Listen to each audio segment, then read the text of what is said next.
So you might have seen yesterday's video on this channel. Who knows if you did? YouTube immediately demonetized it and didn't push it into anyone's recommended video list because probably it was the first video I've ever made about Joe Biden where instead of gushing about how cool and funny he is like some deranged BTS stan, he actually annoyed me with his nonsensical speech where he blamed Vladimir Putin and the oil companies simultaneously for America's gas prices being extremely high. It was very annoying. I want the Joe Biden who falls off bikes, shakes hands with no one, and bans e-cigarettes and gives out free crack pipes in the same breath. That's the Joe Biden I know and love. An unchained lunatic running amok and embarrassing everyone around him, not knowing what the hell he's doing. Not a politician giving stupid speeches that don't make any sense to deflect the blame from himself about things that he has caused. That's not cool. So is that it? Has Joe Biden turned over a new, boring leaf that isn't funny? And is his channel's title as Joe Biden's #1 fan channel under threat? Well, no. It must have been just a blip, as today something happened that restored my faith in Joe Biden completely. So don't forget to subscribe to get all the latest updates on this idiot's shenanigans. But Joe was up to something today. Some meeting about offshore wind energy or something. That'll lower the price of gas, won't it? But anyway, he had to be in the Roosevelt Room in the White House with people. That's not that funny in of itself, is it, you say? Why are you making a video about this, James? Well, to be allowed to enter a room, Joe Biden has to have a checklist of things that he has to do. Again, that's fine. Everyone has checkpoints when they go into meetings on what points to touch on in their presentation or speech. It's perfectly normal behavior. Why am I making a video about this? This seems like a reach, doesn't it? Well, the reason is Joe Biden turned the list around so everyone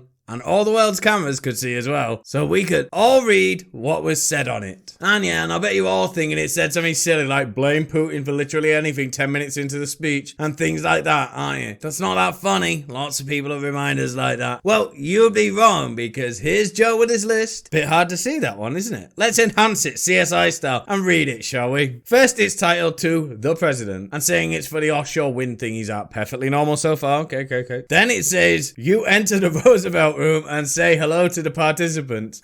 What? Why would he need to be told to enter a room and say hello to anyone? I thought he was in the peak of physical and mental health. Then it goes on to say, you take your seat, your being in capital letters. So this is a direct order to not wander around and sit anywhere you want in the press seats or something, as though his handlers are acutely aware this potato would do something like that. Again, I thought there was nothing wrong with his cognitive abilities, but apparently Joe Biden has to have sternly written notes telling him to sit down. It's a capitalization of the words as well. You is always in capitals as it goes on when he's receiving orders to talk to the press and ask a woman who's part of a union a question, just to make it clear to this goober he has to do things. I think in the next note he gets, he's also going to have in all capitals, do not turn this around so the press can see it, you idiot. So, to clarify, Joe Biden is so much of a vegetable, he has to have a list instructing him to walk into a room, sit down at his seat, and not somebody else's, speak, and ask a question, thank everyone, and leave. Basic stuff a toddler should know, but not the President of the United States. But it's probably something to do with his speech impediment or something, isn't it? Joe Biden is back, baby! This is the Joe I know and love, a completely brain-dead meat shield being pushed out for his overlords to act as a puppet, and continually humiliating himself. This is the guy the channel is a fan of. He is back. That's it for today's video. Don't forget to like and share and subscribe to see more content like this. Thanks, boy!